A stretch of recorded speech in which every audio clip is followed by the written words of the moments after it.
integration of that within the bigger Sasol organization and processes. So, I'm not quite that old.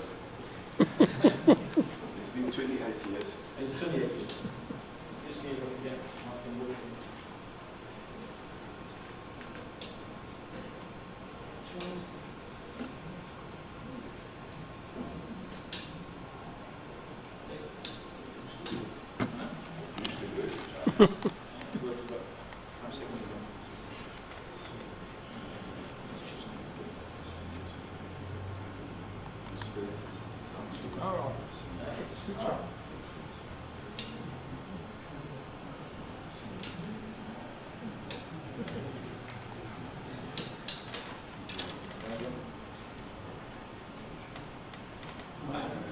Wonders of technology.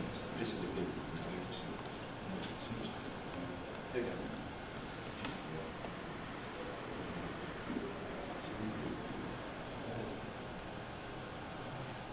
Ladies and gentlemen, I find it really interesting listening to the people talking about catalysis, because without these catalysts, we wouldn't have reactors. But on the other hand, what would the catalyst do without a reactor? And I find it very interesting that when I started in Fischer-Tropsch, we concentrated on reactors because we thought we were not getting the proper performance out of the catalyst. So we designed a few new reactors, and then we sat back and thought, this is the end. But the last 10 years, there's been such a development in catalysts, at least in my firm, that I had to eat my words, and we're giving a lot of attention to catalyst reactor development again. The reactors probably will not change too much, but the way we use the reactors is going to change considerably.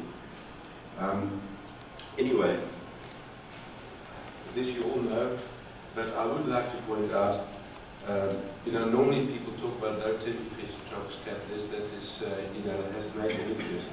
But there's also the high temperature Fischer-Tropsch, which is the process which I think is very interesting.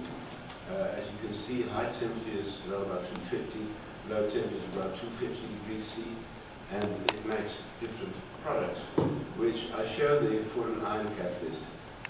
These results are obtained at around about 25 bar, and if you use a cobalt catalyst, then you have similar results to those shown for low temperature iron catalyst. The oxygenation would be a bit less probably, maybe somewhat more hydrogenated, but there are lots of similarities. Now, there's a worldwide interest in Fischer-Tropsch at the moment, especially in low temperature Fischer-Tropsch, in order to convert stranded remote natural gas to superior diesel, and also people look at loop oils, although the market for that will probably be fairly limited compared to what is possible for diesel. There's several projects under consideration, and one of them is, has been announced. They will start at late 2005 or early 2006, and that's the Orange plant, which is being designed and is going to be built by Sasol in Qatar. Now, the cost of this plant is $25,000 per daily barrel, and this is the total project cost. Now, you see other figures normally lower, banning about as well, but these, I've got good reasons to believe that these are competitive. This is a very competitive figure. Now, the interest in high temperature Fischer-Tropsch is not as great. Yes, I find a pity. And the reason for that is probably because the product slate is rather complex, and so it needs quite a bit of refinery and a lot of this design and techno-economic feasibility studies. The initial investment is also high because you need more in the way of the benefits of economy of scale. But to me, it provides very interesting opportunities, and it's still, a process that I think pays a fair amount of my salary. But okay, that's the way it is. You concentrate on low temperature Fischer-Tropsch. Now, I'm not going to be too historical, and I'm only going to consider the last few decades. There was some talk about the kind of fixed beds that have been used in Germany. We started after the war with that one, a multi-tubular fixed bed reactor. This is the RD design. There's also another one used commercially at the moment, and that is by Shell, which has the same principles, but the shape of it will probably be a bit different. Also, this has about 2,000 tubes, and although I don't know the exact number that there are with Shell, but it's probably more likely to be between 20 and 30,000 tubes per reactor. So they are also much bigger. Now, this was a conventional one. It gave us, and I'll go in more detail just now, it gave us, it's not an easy reactor, and so we thought there are lots of disadvantages, and we went in for a study bed reactor, and I'll go into more detail about that one. Now, that is low temperature. At high temperature, and that is the big plant that we have in Secunda, we used to have in Sassenburg as well, but especially based in Secunda, the circulating fluidized bed reactor, which we replaced with the advanced central reactor, which is a conventional, based on conventional fluidized bed technology. The design issues are, first of all, using a catalyst. That is probably the most important thing to consider. And then, of course, the process conditions that the catalyst needs. In the case of LTFT, low temperature Fischer-Tropsch, you have a three-phase system, which can be implemented in a multi-tubular fixed bed reactor or a slowly phase or slowly bed reactor. Now, especially for the last one, hydrodynamics is really important, and also, I'll come back to that again, solid separation. In the case of high temperature Fischer-Tropsch, you have a two-phase process, and in all of these, the reaction is highly exothermic, and the removal of heat is very important in the design of these reactors. Now, multi-tubular fixed bed reactor. Okay, we have with Sasol, we have the RD process, which uses an iron catalyst, and Shell uses a coal catalyst. We also have a fairly sizable demonstration unit where we actually do work on coal as well. And for the plant that we have announced in Qatar, we will be using coal catalyst. There was some discussion just now on why we're using iron in our coal. Well, I think it's a bit historical. After the war, iron was the one that was available to us, and work had been done on that. But I don't think it's because we're using coal that we can't use coal as well, provided you remove the sulfur. This is possible. It's true, it's easier with natural gas, but provided the natural gas is okay, then you can use anything of those two. Okay, very important in this, what happens in here is you've got slight heat exchange with the tubes filled with catalyst. The syngas comes from the top, passes through, and you get a trickle bed where the products, which are both in the liquid and the vapor phase, move down the bed. It's highly exothermic. Heat removal is very important in order to control the temperatures. Now, you can do this by gas recycle, and the improvement of this reactor over the old fixed bed reactors is that you have this enormous gas recycle, which increased the capacity of these reactors by probably a factor of 25, because it flattens the profile, the temperature profile. You've got much better control over it, and you don't have runaways, and that way you increase the capacity of this reactor. Now, it also means that your conversion per pass will be low, much lower than the overall conversion per pass, and you also have your compression costs. You can also remove heat by liquid recycle. I'm not absolutely sure whether that is being done. It seems it's maybe some people do or do be sure. They would need a very good distributor of liquid, because if you have a so-called dry tube, that you would have a temperature runaway, and you would have to take that tube would not be active anymore. Also, over these reactors, you have a sizable pressure drop, also because of these gas recycles, which are high. Now, very important to control is actually the temperature in these tubes. And you've got actual and radial temperature profiles, which are the results of the interaction between catalyst activity, the average temperature level, the gas and liquid flows, and also tube diameter. Now in our case, in Jager, where we're using iron catalyst, you get a temperature profile like that. So around about here, you have the maximum temperature, and then the temperature drops, and also the activity of the catalyst, then the conversion on the catalyst then drops. Now you want a high average temperature level in order to get maximum reactivity, but on the other hand, you have to control the maximum temperature, because if you go over that in the extreme, you get a temperature runaway, which will destroy your catalyst, but you also negatively affect your selectivities. This is for iron. With cobalt, it is somewhat different because iron, the reaction rate depends on the concentration of hydrogen or partial pressure of hydrogen in CO.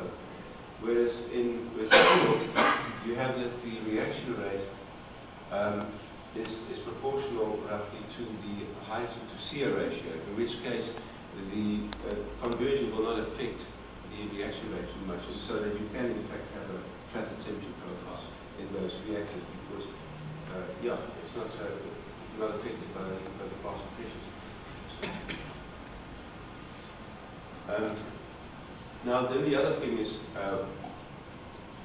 cobalt is not so serious, well, not from a conversion point of view.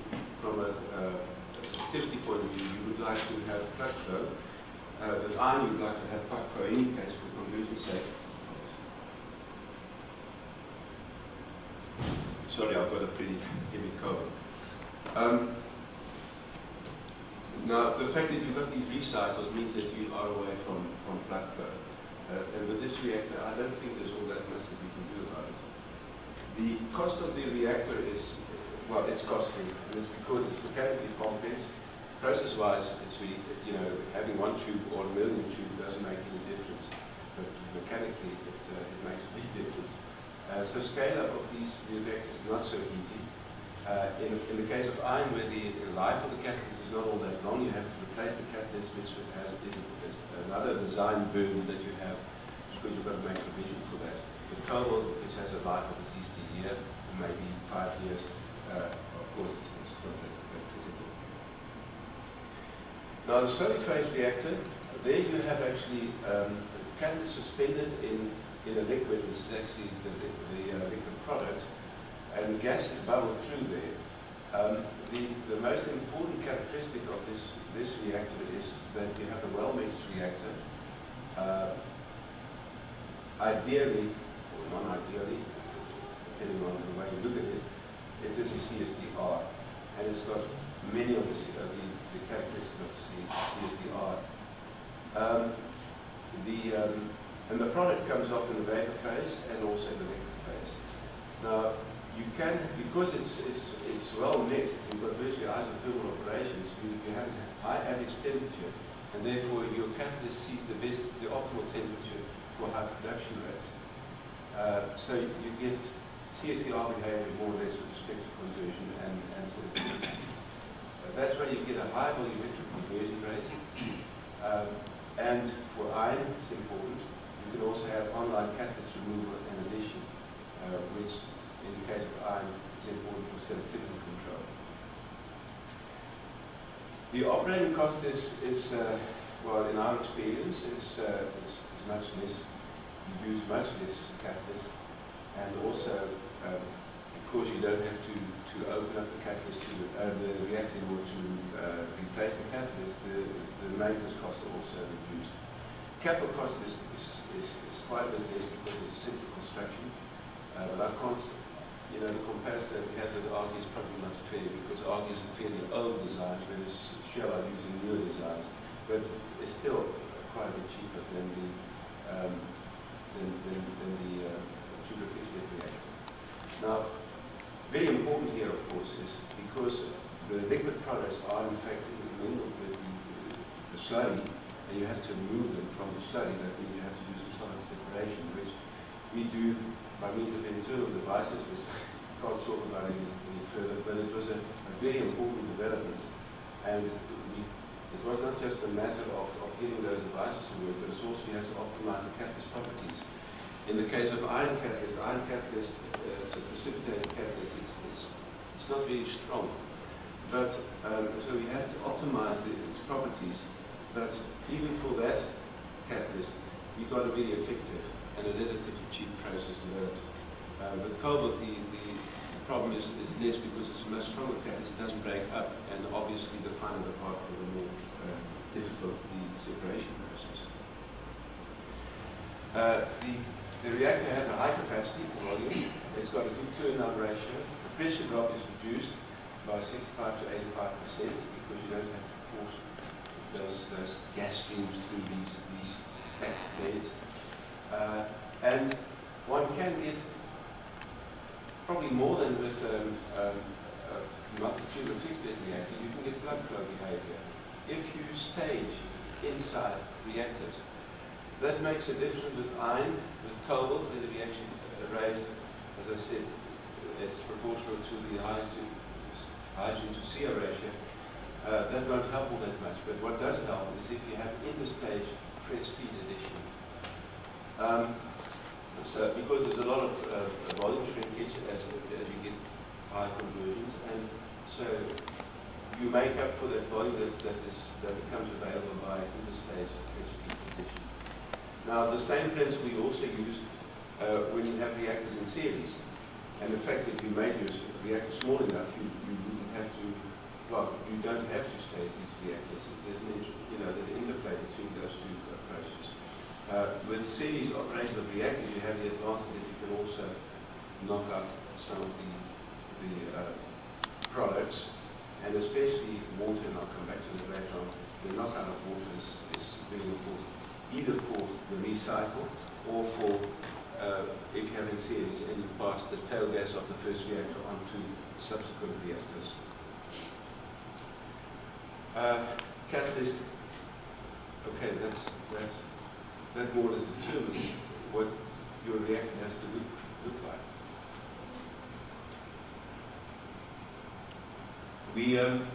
One can use cobalt with iron-based catalyst that has been discussed very elegantly by the previous two speakers. In both cases, the catalyst is oxidized by water. In the case of iron, much more seriously so, and that's why cobalt has a much longer life, but it's also more expensive than iron. In the case of iron catalysts, it's also inhibited, the conversions are inhibited, the reaction rates are inhibited by water, and that's why cobalt has a higher activity, has higher conversions, but it's at lower conversions. Iron also has a high activity. At the moment, there's development in the activity of cobalt catalysts, and I'm not exactly sure what compares those catalysts. So, at small conversions, I suppose cobalt is creeping up on iron. It may have surpassed it, I'm not sure. Okay, so especially in the case of iron, you want to have small conversion. If you have series reactions, you also want to have small conversion. So it's either that, or you need big recycles if you don't have series reactions. Now, in the case of iron, you also have the water gas shift activity, which makes it, as you mentioned by the previous speaker, makes it, you can use it very well in situations where you have low hydrogen to CO ratios, which are often associated with cobalt, but don't have to be. Now, then some other important properties we've got to consider when we do the design of these reactors is that cobalt catalyst has a conversion proportional roughly to hydrogen to CO ratio. These activities benefit from a low hydrogen to CO ratio and a high partial pressure. Well, we normally talk about high pressures, but it's, I suppose, I'm a big company here, I've got to be careful, but I suppose I was talking to say it's the partial pressure of carbon monoxide. In the case of iron, the conversion is proportional to the pressure, the partial pressures of the reagents. and the selectivity benefits from the low height to CO ratio and also temperature. Now, what about the catalyst particle size and its activity? And how do these catalysts behave in these different reactors? In a multi-tubular thick bed reactor, the particle diameter, catalyst particle diameter, is, well, minimum 1 millimeter in order to have an acceptable pressure drop across these reactors. And that for the catalyst that I'm aware of gives one an effectiveness factor below unity. Now, and that has, in the case of cobalt especially, according to me, a negative effect on the selectivity, because it means as hydrogen diffuses faster than CO that you get high hydrogen to CO ratios, which is good from a conversion point of view, but is not good from a selectivity point of view where you want to have heavy products. In the case of cobalt, one could counteract this to some extent by using higher pressures. In the case of iron, probably better to operate at lower temperatures. It's not so easy to adjust the height to CO ratio if you want to operate at the stoichiometric ratio, which is a natural ratio to work at if you want to have high open conversions. Because if you don't have a stoichiometric ratio, then you're going to be out of balance and you don't use your catalyst properly. Now, in the case of these multi-tubular bed reactors where you have these big particles and you have effectiveness factors below unity or well below unity, then you have limited benefit from catalyst activity increases. So the incentive to have high activity catalyst in this case is limited. At least it's limited compared to what we have for smaller particles. And those we use in the slurry phase reactor. Now there the particle sizes are, say, between 20 microns and 200. The lower limit is determined by the solid separation process, and the upper limit is determined by the necessity to suspend the particles in the slurry. And that's okay. If you have a highly turbulent system, then you can do it that way. But you could also have a small slurry flow from the top of the reactor to the bottom of the reactor, and that way suspend the particles. So that's not a difficult problem. More important or more interesting is the effectiveness factor.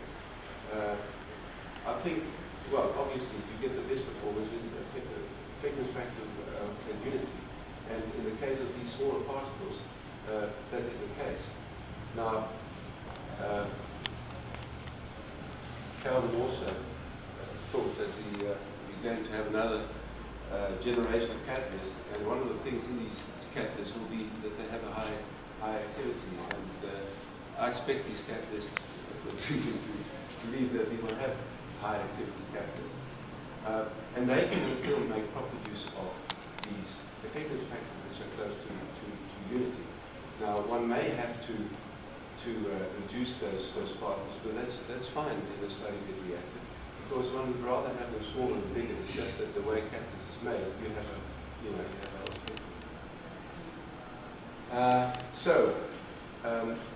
for these reactors, for these particles, you can make much better use of any increases in activity that we will get from the development taking place with catalysts.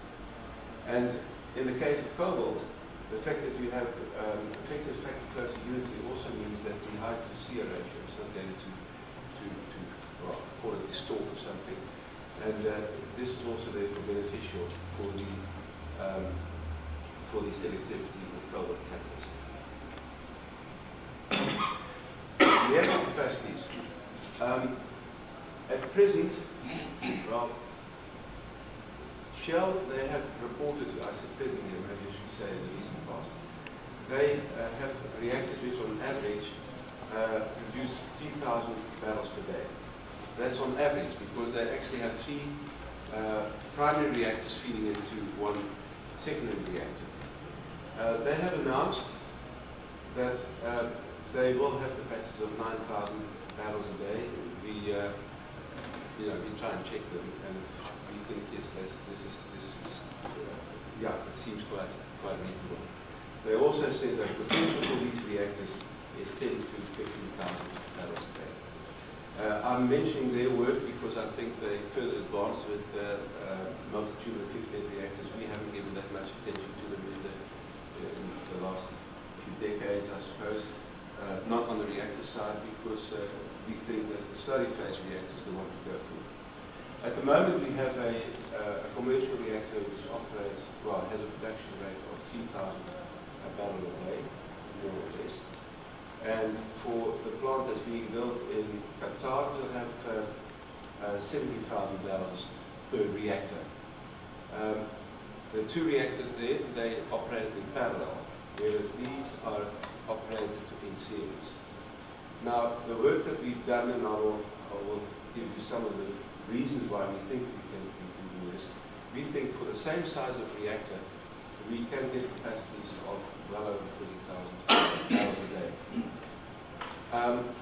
In our case, at one stage, we thought, for these big reactors, we have experience at Sasol, at Secunda, with the high-temperature Fischer-Tropsch, where we can make really, really big reactors by making them in sections and assembling them on site.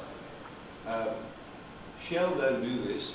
They have shop fabricated reactors, but this one is also shop fabricated, the one that we're going to use in Qatar, and it will be delivered on site in one piece. And I have an idea that we will never need on-site assembly for these reactors with the modern shop fabrication methods that are being developed.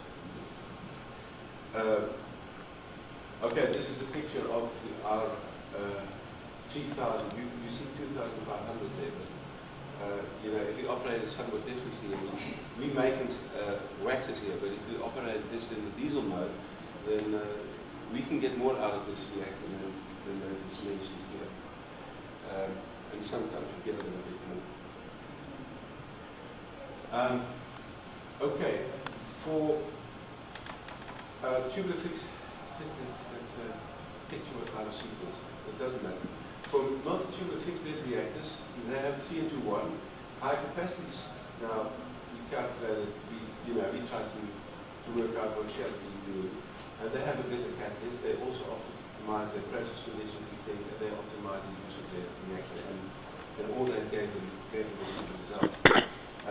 As I mentioned, the size of the reactors is probably limited by the shop fabrication and transport limitations. Now, for slurry bed or slurry phase reactors, we can get high capacities out of them because, first of all, we can scale up to larger sizes because of the simple constructions. We can also use higher activity catalysts because the particles are smaller and we can have higher effectiveness factors. We can use internal staging, which, especially in the case of iron, is going to be beneficial. And more important, we can have interstage fresh gas feed to make optimal use of the reactor volume. I personally like the series reactor configuration better, where you have inter-reactor condensing trays. Of course, those condensing trays cost money, so you'll have to optimize all this, and probably a combination of these. That way, you can reduce the recycle, which at the moment feature heavily in the designs. And having internal staging and series reactor, especially series reactor configuration, you can also have higher partial pressures of the reagents. And in that way, I think you can reduce the recycles to a minimum, maybe eliminate them altogether. And that, of course, is good news because it means that the tail gas that you get out will have little value left because at the same time you'll get very high conversions. Okay. Now, also, These reactors are not, you can't look at them in isolation, which maybe we have done in the past to some extent because we're using parallel trains. But if you see it all together with the gas loop, especially the larger plants where you have multiple reactors, you can optimize the thing not on its own but also in the whole gas loop. And if you have these high conversions and these high reaction rates, then your heat removal becomes limiting, at least for the design we have at the moment. So one will have to increase the heat removal, and that is possible. What I find exciting about these reactors is that they're on a learning curve. There's so much we can still do. Now, I've only got a few minutes left, so but I'm going to mention my 10 Fischer-Tropsch. We had 19 circulating fluidized bed reactors, 3 of which in Sasselberg were replaced with low-temperature Fischer-Tropsch reactors about 10 years ago, and then recently we replaced the 16 CFD reactors in Secunda with 4 8 meter reactors of 11,000 barrels a day, and 4 10 meter reactors of 20,000 barrels a day. This is Secunda, and there you see these 4 times 2 simple reactors. They're still there, but they're not being used anymore. We now have these SAS reactors, SAS advanced simple reactors. They're fluidized bed reactors. And now, whereas the circulating fluidized bed is really complex, and from an engineering point of view, also really interesting. But it's got large catalyst circulation flows, which mean high pressure drops, difficult to control, and the catalyst only, is mainly sitting here, and occasionally gets into the reactor and does some work. Whereas in the fixed bed reactor, all the catalyst is being used all the time, and in fact we probably have a surplus of activity of catalyst in these reactors. And as you see, these are similar capacities, and this is quite a bit smaller. This requires a very expensive support system. This stands on its own screw. Now, that's way too fast. So, SAS reactors, simple support and structure, no circulating catalyst, all the catalysts used all the time. The catalyst consumption reduction to 40%, so the 60% less catalyst that we need. Much easier to operate because it's more isothermal. It's much cheaper. The maintenance has been reduced to 15% because you don't have all this hard catalyst eroding or trying to erode away the reactor. We can introduce much more heat transfer services for greater capacity. Now, there you have the smaller of those. It's an 8 meter reactor. It does the same job as, well, if you have next to it the 10 meter reactor, which you won't see much of a difference, then those two together do the work of those 4 circulating reactors. And we replaced them recently. Those reactors were still operating nicely, but it was profitable for us to, in fact, just replace them with the SAS reactors because of the operating advantages we have. Now, at the moment, the catalyst is not being used optimally, I think. There's spare capacity somehow. We have lots of recycles, and that's also because of the parallel nature of our design. If you didn't have that, then one could replace that recycled gas with fresh feed, and you can get more work out of the catalyst. Also, you want to stage it to reduce but then you have to reduce the convertible parts, which is good for iron catalyst because it's inhibited by them. So parallel operating, you have recycles. If you have staged operation or series operations, you can do away with a lot of the recycle. And interstage removal of water is always good. And I'm pretty sure that we can do much better than 20,000 barrels a day with these reactors. Now, in conclusion, okay, I'm not the first to mention this, but GTL is really nice for us. We have this, there's a lot of interest in Fischer-Tropsch. And there's a lot of incentive for us to improve our technology and make money. Now, the new Fischer-Tropsch reactors are early on the learning curve. The opportunities I'm just summarizing now are better use of more active catalysts, use series instead of parallel configurations as we have been doing in the past, debottleneck the new limiting mechanism, which things obviously heat removal is a really important one. And don't only look at the removal of heat from the reactor, but also what does it mean to the heat management in the overall plant. So for best performance out of these reactors, you shouldn't look at these reactors in isolation, but make them part of their design, part of the philosophy for overall plant design. We're early on the learning curve. There's still a lot that can happen and will happen. That's it. I wasn't in time to have this published on the publications of the American Institute of Chemical Engineers, but I have at the back, I have a few copies of my paper, which here gives a little bit more information than I was able to give in this. Thank you.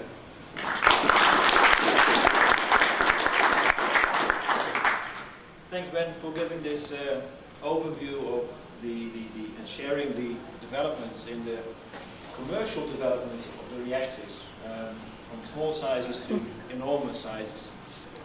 Working next to them, I know they are enormous.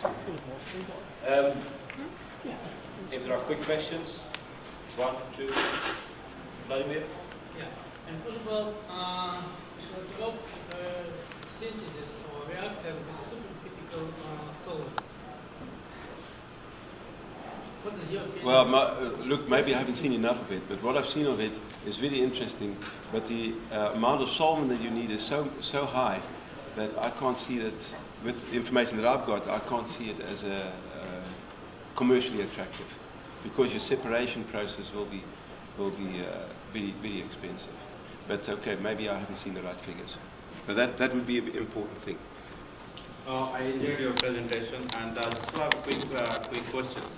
You mentioned that when you reduce the size of the reactor to smaller fixed bed type, how do you control the temperature in the reactor? Because that probably... Oh, that's very easy, because it's well mixed. So it's virtually isothermal. Not quite, but yeah, no, sorry, I'm talking about the fixed fluidized bed. Yeah, the fixed fluid. Yeah, yeah. That was virtually isothermal, so you have cooling coils inside. Oh, okay. And yeah, no, that's not the problem at all. But when we get these more active catalysts and we're sending through not a lot of recycled stuff, but especially in the case of iron. Oh, in high temperature Fischer-Tropsch will always be iron, by the way, unless there are some major developments in cobalt which I don't see. Not now. So you will be using iron and how do I say that? Anyway, oh yes, and if you then put in fresh feed rather these recycled gases, that will be great. You'll get a lot of work out of those reactors. Thank you. Was a question from Calvin? Ben, we've heard a lot in recent times about process intensification.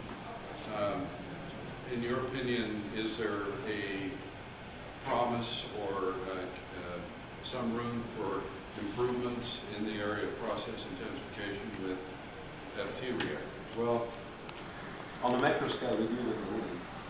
But I know you mean on much smaller equipment, etc.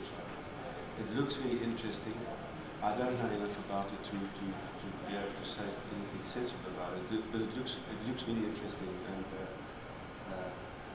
but I somehow, my gut feel tells me it's not on for this yet. It will take some time.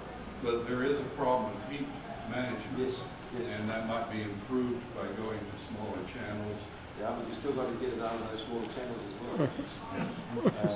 So I would just like to make one remark, and that's just my personal sort of feeling. Cobalt is really good, but I still like iron. Thank you, Ben. Thank you. Why is that? Because Thank you very much, Ben. Pardon? Because it's cheaper, or why do you like iron? Iron is got nice properties. The one thing is you've got to get around that water gas shift reaction in your design, and that may make a complex gas loop, but it's for giving the iron cobalt's much good. Okay. Thank you. Now, thanks Ben for both the presentation and the answering of the questions. Now, today we heard